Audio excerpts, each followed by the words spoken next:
ഇന്നത്തെ എൻ്റെ യാത്ര ലണ്ടൻ ഗാറ്റ്വിക് എയർപോർട്ടിൽ നിന്നും സ്പെയിനിലെ ബാഴ്സലോണയിലേക്കാണ്. ലണ്ടൻ ഗാറ്റ്വിക് എയർപോർട്ടിൽ നിന്നും 2:30 ഫ്ലൈറ്റ് കയറിയ എനിക്ക് ബാഴ്സലോണയിൽ 5:30 തന്നെ ലാൻഡ് ചെയ്യാൻ സാധിച്ചു. 2 ടെർമിനലുകളാണ് ബാഴ്സലോണ എയർപോർട്ടിലുള്ളത്. Terminal 1 and terminal 2. ടെർമിനൽ 1ലാണ് നമ്മൾ ഇറങ്ങുന്നതെങ്കിൽ അവിടെ നിന്നും ഷട്ടിൽ സർവീസ് ഉണ്ട്. ടെർമിനൽ 1ൽ നിന്നും 2ലേക്കും ടെർമിനൽ 2ൽ നിന്നും 1ലേക്കും സൗജന്യമായിട്ട് തന്നെ. എനിക്ക് പോവേണ്ടത് ടെർമിനൽ 1ൽ നിന്നും ടെർമിനൽ 2ലേക്കാണ്. ടെർമിനൽ 2ൽ നിന്നുമാണ് ബാഴ്സലോണയുടെ നഗരപ്രദേശങ്ങളിലേക്കുള്ള ബസ്, പബ്ലിക് ട്രാൻസ്പോർട്ട് ലഭ്യമാകുന്നത്.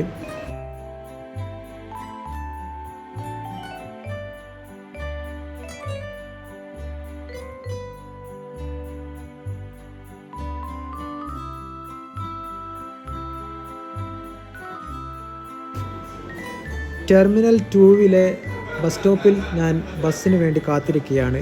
ബസ് നമ്പർ 46നാണ് ഞാൻ കാത്തു നിൽക്കുന്നത്. ഏതാനും നിമിഷങ്ങൾക്കകം തന്നെ ബസ് നമ്പർ 46 ബസ് സ്റ്റോപ്പിൽ എത്തിച്ചേർന്നു. എസ്പാനിയ എന്ന സ്ഥലത്തേക്കാണ് എനിക്ക് ഈ ബസ്സിൽ യാത്ര ചെയ്യേണ്ടത്. 45 മിനിറ്റിലെ ബസ് യാത്രയ്ക്ക് ശേഷം എസ്പാനിയ എന്ന സ്ഥലത്ത് ഞാൻ എത്തിച്ചേർന്നു. ഇവിടെ നിന്നും എനിക്ക് കോൾ ബ്ലാങ്ക് എന്ന സ്ഥലത്തേക്കാണ് യാത്ര ചെയ്യാനുള്ളത്.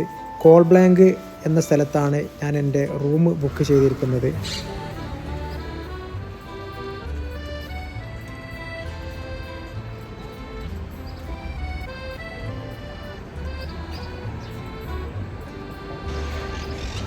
ഡോർമെട്രിയാണ് ഞാൻ ബുക്ക് ചെയ്തത്. 6 പേർക്ക് താമസിക്കാവുന്ന റൂമാണ് ഈ ഡോർമെട്രിയിൽ സൗകര്യം ചെയ്തിരുന്നത്. വൃത്തിയുള്ള റൂം തന്നെയാണ്. 6 പേർക്ക് സുഖമായിട്ട് തന്നെ താമസിക്കാൻ കഴിയും. കുളിച്ച് ഫ്രഷായി പെട്ടെന്ന് തന്നെ കട തുടങ്ങി വളരെ നേരത്തെ തന്നെ എണീറ്റ് ബാഴ്സലോണ സ്ഥലങ്ങളൊക്കെ ഒന്ന് സന്ദർശിക്കാനുള്ളതാണ്. അങ്ങനെ വളരെ നേരത്തെ തന്നെ എണീറ്റു, ബ്രേക്ക്ഫാസ്റ്റ് കഴിച്ചു, പെട്ടെന്ന് തന്നെ പുറത്തിറങ്ങുകയും ചെയ്തു.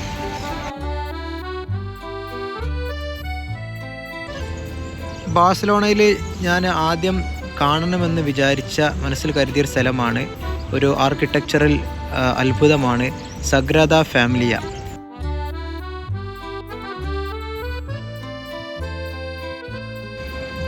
സഗ്രാഡ ഫാമിലിയയിലേക്ക് കോൾ ബ്ലാങ്കിൽ നിന്നും മെട്രോ ലൈനും പബ്ലിക് ട്രാൻസ്പോർട്ടേഷൻ ബസ്സും അവൈലബിൾ ആണ്. സഗ്രാഡ ഫാമിലിയയിലേക്ക് മെട്രോ ലൈനിലാണ് നമ്മൾ പോകുന്നതെങ്കിൽ കോൾ ബ്ലാങ്കിൽ നിന്നും L5 ലൈനിലാണ് കയറേണ്ടത്. L5 ലൈനിൽ കയറി ഏകദേശം 4 സ്റ്റോപ്പുകൾക്ക് ശേഷമാണ് സഗ്രാഡ ഫാമിലിയ എത്തുന്നത്. ഇവിടുത്തെ എൻട്രി ഗേറ്റിൽ മെട്രോപൊളിറ്റൻ ലൈനിലേക്ക് പ്രവേശിക്കണമെങ്കിൽ പ്രത്യേകമായിട്ട് ടിക്കറ്റ് പർച്ചേസ് ചെയ്യണം. നമ്മുടെ ബാങ്ക് കാർഡ് ഡയറക്റ്റ് ടാപ്പ് ചെയ്താൽ എൻട്രി ഗേറ്റ് ഓപ്പൺ ആകുന്നില്ല. പ്രത്യേകമായ ടി കാർഡ് എന്ന ഒരു ടിക്കറ്റാണ് ഇവിടെ പർച്ചേസ് ചെയ്യേണ്ടത്. അത് മൾട്ടിപ്പിൾ എൻട്രി ഉണ്ട്, അതുപോലെ തന്നെ 1 എൻട്രി ഉണ്ട്. ഇങ്ങനെ പ്രത്യേക തരത്തിലുള്ള പാസ്സാണ് ഇവിടെ ഇവർ സൗകര്യപ്പെടുത്തിയിരിക്കുന്നത്. ഞാൻ മെട്രോപൊളിറ്റൻ ലൈനിലെ സ്റ്റേഷനിലേക്ക് കയറി, കോൾ ബ്ലാങ്ക് സ്റ്റേഷനിലേക്ക് കയറി ട്രെയിനിന് വേണ്ടി കാത്തിരിക്കുകയാണ്. വളരെ മനോഹരമായ ട്രെയിൻ തന്നെയാണ് പോയിക്കൊണ്ടിരിക്കുന്നത്. വലിയ തിരക്കൊന്നും ട്രെയിനിൻ്റെ ഉള്ളിൽ അനുഭവപ്പെടുന്നില്ല. അങ്ങനെ എൻ്റെ ട്രെയിൻ എത്തി. ഇവിടെ നിന്നും ഏകദേശം 5 സ്റ്റോപ്പ് കഴിഞ്ഞാൽ സഗ്രാഡ ഫാമിലിയിൽ എത്തുന്നതാണ്.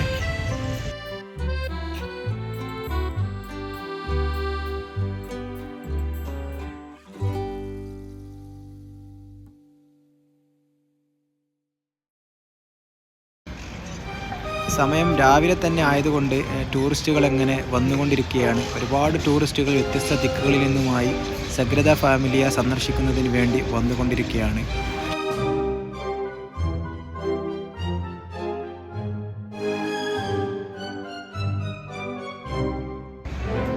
എല്ലാ ടൂറിസ്റ്റ് കേന്ദ്രങ്ങളിലും കാണുന്നത് പോലെ തന്നെ സഗ്രാദ ഫാമിലിയുടെ അടുത്ത ഇത്തരത്തിലുള്ള വഴിയോര കച്ചവടങ്ങളും തെരുവ് കച്ചവടങ്ങളും നമുക്ക് കാണാൻ സാധിക്കുന്നുണ്ട്.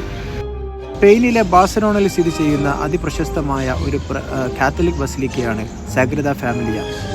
ഈ കെട്ടിടം അതിൻ്റെ അതുല്യമായ വാസ്തുശില്പത്തിൽ പ്രശസ്തമാണ്.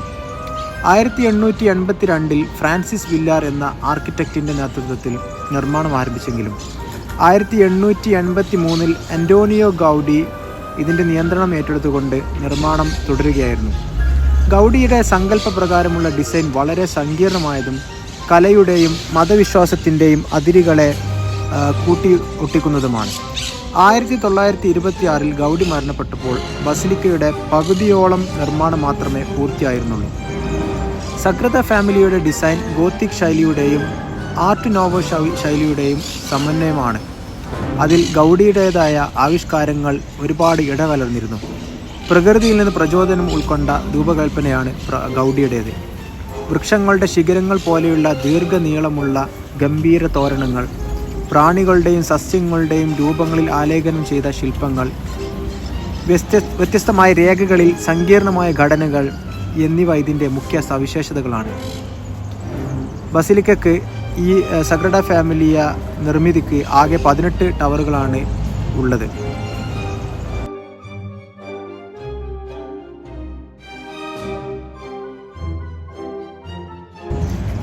ൽ 1882 ആരംഭിച്ച സഗ്രദ ഫാമിലിയുടെ നിർമ്മാണം ഇപ്പോഴും പുരോഗമിച്ചു കൊണ്ടിരിക്കുകയാണ്. അന്റോണിയോ ഗൗഡി 1926 മരണപ്പെട്ടതോടെ പണികൾ കൃത്യമായി മുന്നോട്ട് കൊണ്ടുപോകാൻ പ്രയാസമായിരുന്നു. സ്പാനിഷ് സിവിൽ വാർ 1936-39 കാലഘട്ടങ്ങളിൽ നടന്നപ്പോൾ ഗൗഡിയുടെ ഡിസൈൻ പത്രങ്ങളും മറ്റു മോഡലുകളെല്ലാം നശിപ്പിക്കപ്പെട്ടു. പിന്നീട് അനേകം ആർക്കിടെക്ട്മാരുടെയും പ്രൊജക്ട് മാനേജർമാരുടെ നേതൃത്വത്തിലാണ് ഇതിൻ്റെ നിർമ്മാണം തുടരുന്നതും ഗൗഡിയുടേതായി കണക്കാക്കിയ ശൈലിയെ തുടരുമെന്ന് പിന്നീട് തീരുമാനിക്കുകയും ചെയ്തത്. 2026 ഗൗഡിയുടെ 100ാം ചരമവാർഷികത്തോടനുബന്ധിച്ച് ഈ ബസിലിക്കയുടെ നിർമ്മാണം പൂർത്തിയാക്കാനുള്ള ശ്രമത്തിലാണ്.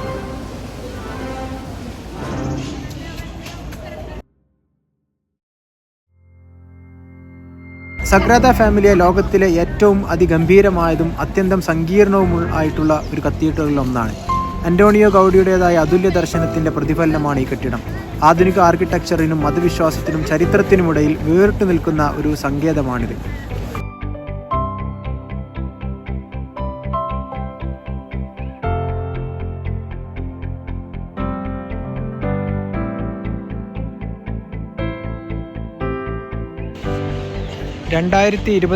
ൽ പണി പൂർത്തിയാക്കപ്പെടുമെന്ന് കരുതുന്ന ഈ കത്തീഡ്രൽ ഇപ്പോഴും ഒരു അവിസ്മരണീയമായി തുടരുകയാണ്.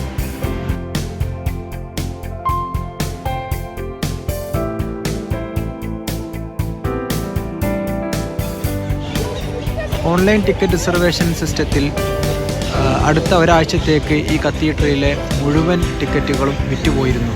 അതിനാൽ തന്നെ എനിക്ക് കത്തീഡ്രലിൻ്റെ ഉള്ളിലേക്ക് പ്രവേശിക്കാനുള്ള ടിക്കറ്റ് ലഭിച്ചിട്ടില്ല. എന്നിരുന്നാലും കത്തീഡ്രലിൻ്റെ പുറത്ത് നിന്നുകൊണ്ട് ഇതിൻ്റെ ഭംഗിയെല്ലാം ആസ്വദിച്ചു. സഗ്രദ ഫാമിലിയുടെ തൊട്ടടുത്ത് തന്നെ Barcelona city tour information hub സ്ഥിതി ചെയ്യുന്നു. അവിടെ നിന്നും 34 യൂറോക്ക് ഞാൻ ഒരു 1 ഡേ ടിക്കറ്റ് വാങ്ങുകയും അങ്ങനെ സിറ്റി ടൂർ ഓപ്പറേറ്റിംഗ് ബസ്സിൽ ഞാൻ യാത്ര ആരംഭിക്കുകയും ചെയ്തു. വിനോദസഞ്ചാരികൾക്ക് ബാഴ്സലോണ മുഴുവൻ സന്ദർശിക്കുന്നതിന് വേണ്ടിയിട്ട് 2 ബസ് റൂട്ടുകളാണ് ബാഴ്സലോണ ടൂറിസം ഡിപ്പാർട്ട്മെൻറ്റ് ഒരുക്കിയിരിക്കുന്നത്. റെഡ് റൂട്ടും അതുപോലെ തന്നെ ബ്ലൂ റൂട്ടും. റെഡ് റൂട്ടിലുള്ള ബസ്സിനായാലും ബ്ലൂ റൂട്ടിനുള്ള ബസ്സിനായാലും ഒരു ദിവസത്തേക്കാണെങ്കിൽ 30 യൂറോയുടെ മേലെയാണ് നമ്മൾ അടയ്ക്കേണ്ടത്. അങ്ങനെ ആ 24 ഹവേഴ്സിൻ്റെ 24 മണിക്കൂറിൻ്റെ ടിക്കറ്റ് നമ്മൾ ടൂറിസം ഡിപ്പാർട്ട്മെൻറ്റിൽ നിന്നും പർച്ചേസ് ചെയ്ത് കഴിഞ്ഞാൽ നമുക്ക് ഈ 2 റൂട്ടിലും ഓടാം. ഒരുപാട് പ്രദേശങ്ങൾ, ഏകദേശം ഒരു 25ഓളം ടൂറിസ്റ്റ് ലൊക്കേഷനുകളാണ് ബാഴ്സലോണയിൽ ഈ ബസ്സിൽ നമുക്ക് യാത്ര ചെയ്യുന്നതിലൂടെ കാണാൻ സാധിക്കുന്നത്. ഈ മാപ്പിൽ കാണുന്ന വിനോദസഞ്ചാര മേഖലകളിലൂടെയാണ് ബ്ലൂ റൂട്ട് ബസ്സും റെഡ് റൂട്ട് ബസ്സും ഓടുന്നത്.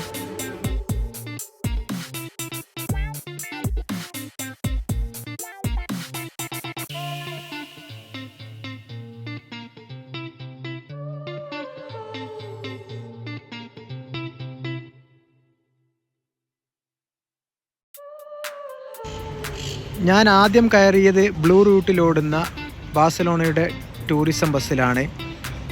സെൻറ്റ് പോ സഗ്രഡ ഫാമിലിയിൽ നിന്ന് തുടങ്ങി ബാഴ്സലോണ ക്ലബിൻ്റെ മ്യൂസിയം, ബാഴ്സലോണ സ്റ്റേഡിയത്തിൻ്റെ മുന്നിലൂടെ യാത്ര ചെയ്ത് കാറ്റലോണിയ വഴി പോകുന്നതാണ്.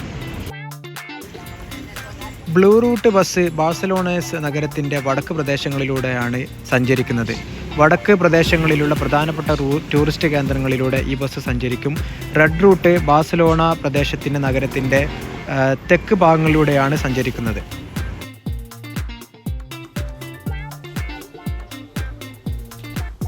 ആധുനിക ബാഴ്സലോണയ്ക്ക് ഒരു മികച്ച ഗതാഗത സംവിധാനം തന്നെയുണ്ട്. റോഡ്, പൊതുഗതാഗതം, വിമാനത്താവളം, തുറമുഖം തുടങ്ങിയവ ഉൾക്കൊള്ളുന്നു. നഗരത്തിൽ ഒരു വിപുലമായ റോഡ് നെറ്റ്വർക്ക് തന്നെ പ്രവർത്തിക്കുന്നുണ്ട്. പ്രധാന ഹൈവേകളും എക്സ്പ്രസ് വേകളും മറ്റ് സ്പാനിഷ് നഗരങ്ങളുമായി ബാഴ്സലോണയെ ബന്ധിപ്പിക്കുന്നു. മെട്രോ, ബസ്, ട്രാം, റെയിൽവേ എന്നിവയുള്ള പൊതുഗതാഗത സംവിധാനം വളരെ പ്രവർത്തനക്ഷമമാണ്. TMBയും FGCയുമാണ് ഈ സേവനങ്ങളെല്ലാം പരിപാലിച്ചു പോരുന്നത്. ബാഴ്സലോണയിലെ തന്നെ ഏറ്റവും പ്രധാനപ്പെട്ട വിമാനത്താവളമാണ് ബാഴ്സലോണ വിമാനത്താവളം അഥവാ ജോസഫ് ടെറാഡലസ് ബാഴ്സലോണ എൽ പ്രാറ്റ്. കൂടാതെ പോർട്ട് ഓഫ് ബാഴ്സലോണ യൂറോപ്പിലെ ഏറ്റവും തിരക്കേറിയ തുറമുഖങ്ങളിൽ ഒന്നായാണ് അറിയപ്പെടുന്നത്. വൈദ്യുതി, വെള്ളം, ടെലികമ്മ്യൂണിക്കേഷൻ തുടങ്ങിയ അവശ്യ സൗകര്യങ്ങൾ നഗരത്തിലെ വികസനത്തിനും ജനജീവിതത്തിനും നിർണായകമാണ്.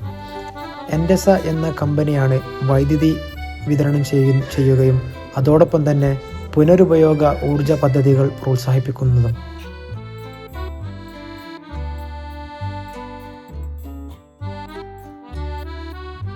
മഴവെള്ള സംരക്ഷണത്തിലും റീസൈക്കിൾ ചെയ്ത വെള്ള വിതരണത്തിലും നഗരം മുൻതൂക്കം നൽകുന്നു. ടെലിഫോൺ കമ്മ്യൂണിക്കേഷൻ്റെ കാര്യമെടുത്താൽ ടെലിഫോണിക്ക, വോഡഫോൺ, ഓറഞ്ച് സ്പെയിൻ തുടങ്ങിയ കമ്പനികളാണ് മികച്ച സംവിധാനം ഒരുക്കിയിരിക്കുന്നത്. നഗരത്തിൻ്റെ ഭാവി വികസനം സ്മാർട്ട് സിറ്റി പദ്ധതികളുമായി ബന്ധപ്പെട്ട് മുന്നേറുകയാണ്. ഡിജിറ്റൽ ടെക്നോളജി ഉൾപ്പെടുത്തി നഗരത്തിൻ്റെ ഭരണ സംവിധാനവും ഗതാഗത സംവിധാനവും കൂടുതൽ കാര്യക്ഷമമാക്കുന്നതിനായി പല പദ്ധതികളും നടപ്പിലാക്കി വരുന്നു. പരിസ്ഥിതി സൗഹാർദ്ദപരമായ നഗരവികസനം ലക്ഷ്യമാക്കി പുനരുപയോഗ ഊർജ സ്രോതസ്സുകൾ, കാർബൺ എമിഷൻ നിയന്ത്രണം, ഗ്രീൻ എനർജി പദ്ധതികൾ എന്നിവ പ്രോത്സാഹിക്കപ്പെടുന്നു. ഈ കാര്യങ്ങളെല്ലാം ചേർന്നാണ് ബാഴ്സലോണയെ ഇന്ന് കാണുന്ന തരത്തിൽ സുസ്ഥിരവും ആധുനികവുമായ ഒരു നഗരമാക്കി മാറ്റിയത്. FC ബാഴ്സലോണ ഫുട്ബോൾ ലോകത്തെ തന്നെ ഏറ്റവും പ്രശസ്തമായ ക്ലബ്ബുകളിലൊന്നാണ്. അതിൻ്റെ ചരിത്ര വിജയങ്ങളും ആഗോളതലത്തിലുള്ള ആരാധക വൃന്ദങ്ങളും ഈ ക്ലബിനെ അങ്ങേയറ്റം മികച്ച ക്ലബ്ബാക്കി മാറ്റിയിരിക്കുന്നു. സ്പെയിനിലെ ലാ ലീഗയിലും യൂറോപ്പിലെ ചാമ്പ്യൻസ് ലീഗിലുമൊക്കെ മികച്ച പ്രകടനം നടത്തിയ ബാഴ്സലോണ നിരവധി തവണ യൂറോപ്യൻ ചാമ്പ്യന്മാരാവുകയും ലാ മസിയ അക്കാദമിയിലൂടെ പ്രതിഭകളെ വളർത്തുകയും ചെയ്തു. ക്ലബിൻ്റെ കളിക്കാരായിരുന്ന Lionel Messi, Johan Cruyff, Ronaldinho, Xavi, Iniesta എന്നിവരൊക്കെ ഫുട്ബോളിൻ്റെ ചരിത്രത്തിൽ വേറിട്ട പടിവാതിലുകൾ തുറന്നവരാണ്. ക്ലബിൻ്റെ ഐക്കോണിക് സ്റ്റേഡിയമാണ് ക്യാമ്പ് നൗ.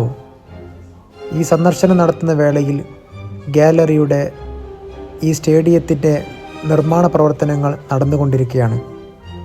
2023 ആരംഭിച്ച ഈ എസ്പായ് ബാഴ്സ പ്രൊജക്റ്റ് പ്രകാരം സ്റ്റേഡിയം ഒരു ആധുനിക സൗകര്യവൽകൃത സ്പോർട്സ് കോംപ്ലക്സായി മാറ്റുകയാണ് ലക്ഷ്യം.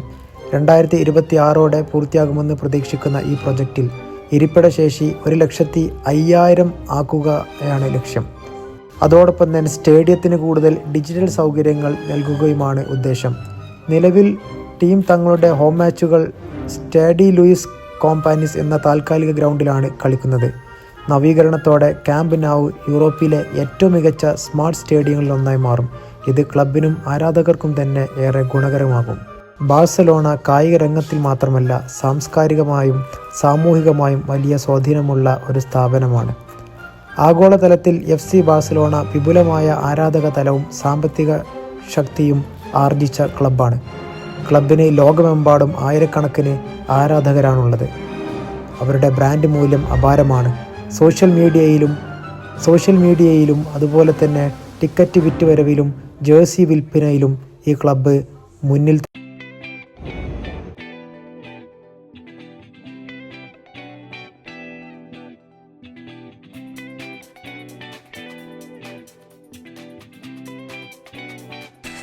ബാഴ്സലോണയിലെ ബാങ്കിംഗ് രംഗം സമ്പന്നവും വൈവിധ്യപൂർണവുമാണ്.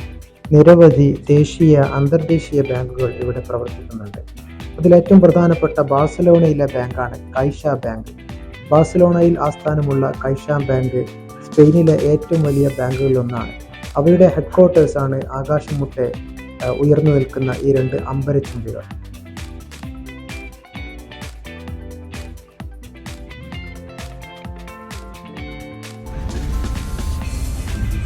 ബാഴ്സലോണ റോഡുകളിലൂടെയുള്ള യാത്ര അതിമനോഹരം തന്നെയാണ്.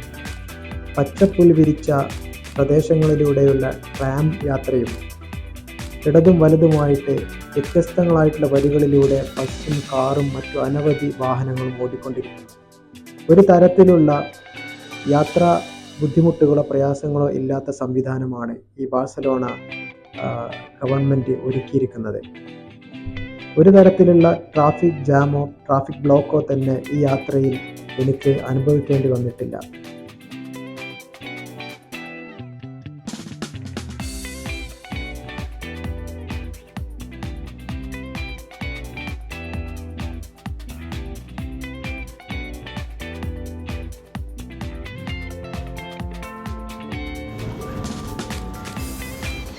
ഈ നാടും നഗരവും സമ്പന്നമായ ചരിത്രം ഉൾക്കൊണ്ടതാണ്. മാത്രമല്ല ആധുനിക ആർക്കിടെക്ചറിനാലും പ്രശസ്തമാണ്. അതുപോലെ തന്നെ ഈ നാട് അതിൻ്റെ പച്ചപ്പിനാൽ പരിപാലിക്കപ്പെടുന്ന റോഡുകൾ കൊണ്ടും പാർക്കുകളെ കൊണ്ടും പ്രശസ്തമാണ്. എങ്ങനെയാണ് സുസ്ഥിര വികസനവുമായി ഒത്തുചേർന്നുകൊണ്ട് പാർക്കുകളും റോഡുകളും ആധുനികതയും രൂപകൽപ്പന ചെയ്യുന്നത് എന്നതിൻ്റെ മനോഹരമായ ഒരു ഉദാഹരണമാണ് ബാഴ്സലോണയിലെ നഗരപരിപാലനം. ലോ എമിഷൻ സോൺ വഴി പരിസ്ഥിതിക്ക് ദോഷകരമായ വാഹനങ്ങൾ ബാഴ്സലോണയുടെ പ്രധാന ഭാഗങ്ങളിൽ പ്രവേശിക്കുന്നതിന് കർശനമായ നിയന്ത്രണമുണ്ട്.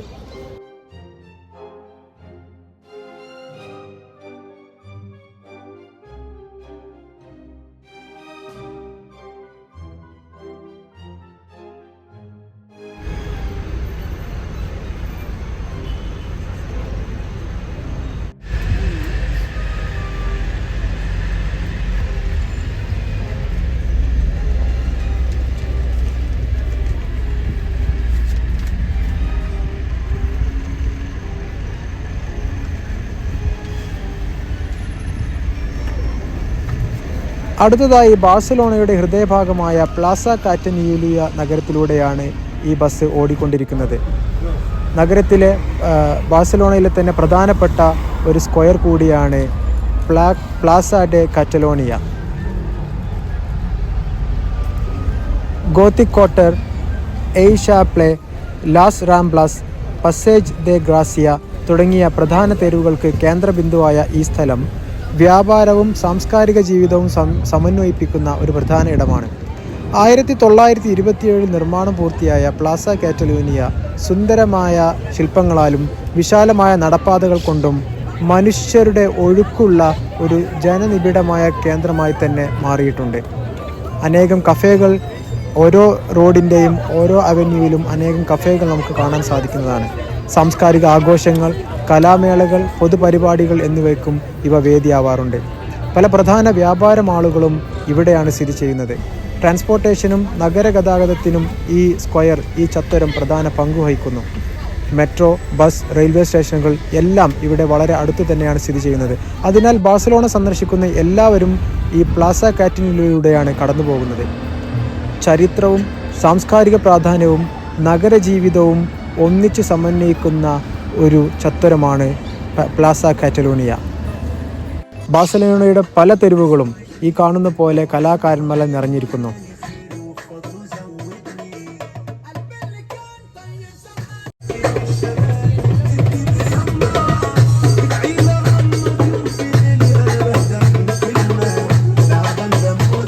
ആ തെരുവ് ഗായകൻ അവിടെ ഇരുന്നു കൊണ്ട് അദ്ദേഹത്തിൻ്റെ വാദ്യത്തിൽ താളം പിടിക്കുകയാണ്.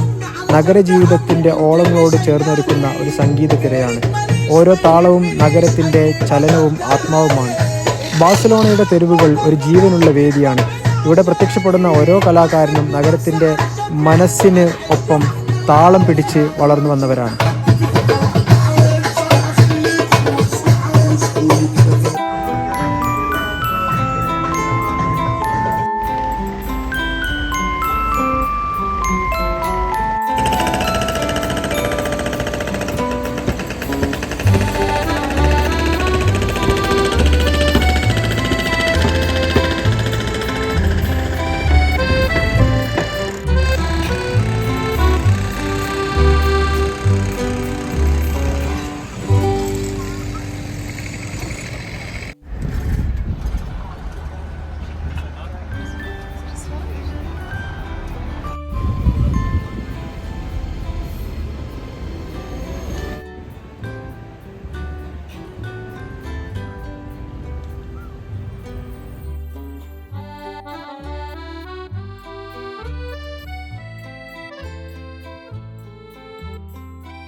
ഇപ്പോൾ ബസ് യാത്ര ചെയ്തുകൊണ്ടിരിക്കുന്ന സ്ഥലമാണ് പ്ലാസ ദെ എസ്പാന.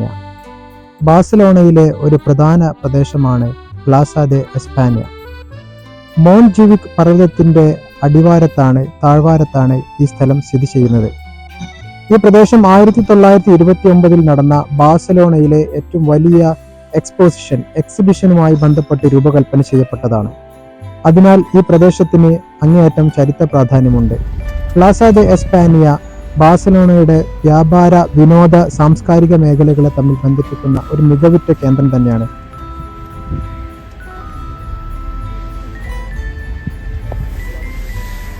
ഇവിടെ അരനാസ്, ഫിറ ദെ ബാഴ്സലോണ, മാജിക് ഫൗണ്ടൻ പോലുള്ള പ്രധാന വിനോദ കേന്ദ്രങ്ങളും സ്മാരകങ്ങളും സ്ഥിതി ചെയ്യുന്നു.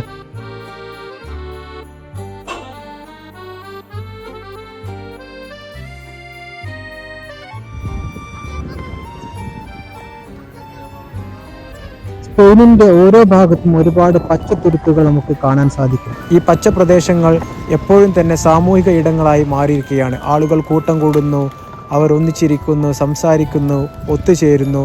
ഇത്തരത്തിൽ ഫാമിലികൾക്കും കൂട്ടായ്മകൾക്കും ഉപയോഗപ്പെടുത്താൻ പറ്റുന്ന അനുയോജ്യമായ ഇടങ്ങളാണ് ഇവിടുത്തെ പാർക്കുകളും ഉദ്യാനങ്ങളും, ഈവൻ റോഡിൻ്റെ തെരുവുകൾ, ഓരങ്ങൾ പോലും.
ബാഴ്സലോണയുടെ വേൾഡ് ട്രേഡ് സെന്റർ എന്നറിയപ്പെടുന്ന WTCBയിലേക്കാണ് ഇപ്പോൾ യാത്ര ചെയ്തുകൊണ്ടിരിക്കുന്നത്.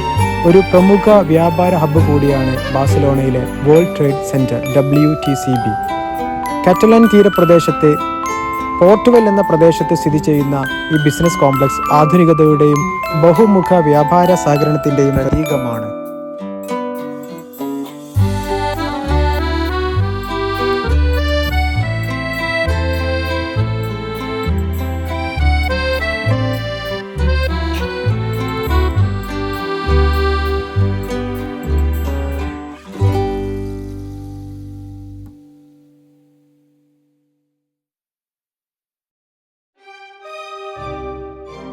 ആയിരത്തി 1999 ഹെൻറി നോർമാൻ ഫോസ്റ്റർ രൂപകൽപ്പന ചെയ്ത ഈ വാണിജ്യ സമുച്ചയം അതിൻ്റെ സുന്ദരമായ ലൊക്കേഷനാലും പ്രത്യേകമായ ശില്പകലയാലും ആധുനിക ഡിസൈനുകൾ കൊണ്ടും പ്രശസ്തമാണ്. കൺവെൻഷൻ സെൻ്ററുകൾ, ഓഫീസുകൾ, ഹോട്ടലുകൾ, മീറ്റിംഗ് ഹാളുകൾ, ഷോപ്പിംഗ് ഏരിയകൾ എന്നിവ ഈ സമുച്ചയത്തിൽ ഉൾപ്പെട്ടിരിക്കുന്നു. ബാഴ്സലോണയുടെ വ്യാപാര, വിനോദസഞ്ചാര, സാമ്പത്തിക, സംരംഭകത്വ മേഖലകളിൽ പുത്തൻ സാധ്യതകൾ വികസിപ്പിക്കുന്നതിൽ വേൾഡ് ട്രേഡ് സെന്റർ ഒരു കേന്ദ്രബിന്ദുവായി പ്രവർത്തിക്കുന്നു. അന്താരാഷ്ട്ര വ്യാപാര സമ്മേളനങ്ങൾ, ബിസിനസ് മീറ്റിംഗുകൾ, ടെക് എക്സ്പോകൾ, കോർപ്പറേറ്റ് ഇവൻറ്റുകൾ എന്നിവയ്ക്ക് ഒരു പ്രധാന വേദിയാണ് WTCB. ഓരോ വർഷവും ലക്ഷക്കണക്കിന് ബിസിനസ് പ്രൊഫഷണലുകൾ, നിക്ഷേപകർ, സംരംഭകർ ഇവിടേക്ക് ഒഴുകുന്നുണ്ട്. ഇത് ബാഴ്സലോണയെ ആഗോള ബിസിനസ് തലത്തിൽ കൂടുതൽ മുകളിലേക്ക് ഉയർത്തുന്നു. Metro, bus, taxi, harbour transport എന്നിവയിലൂടെ എളുപ്പത്തിൽ എത്തിച്ചേരാവുന്ന വൺ സ്റ്റോപ്പ് ബിസിനസ് ഹബ്ബായി മാറിയിരിക്കുന്നു ഈ വാണിജ്യ സമുച്ചയം.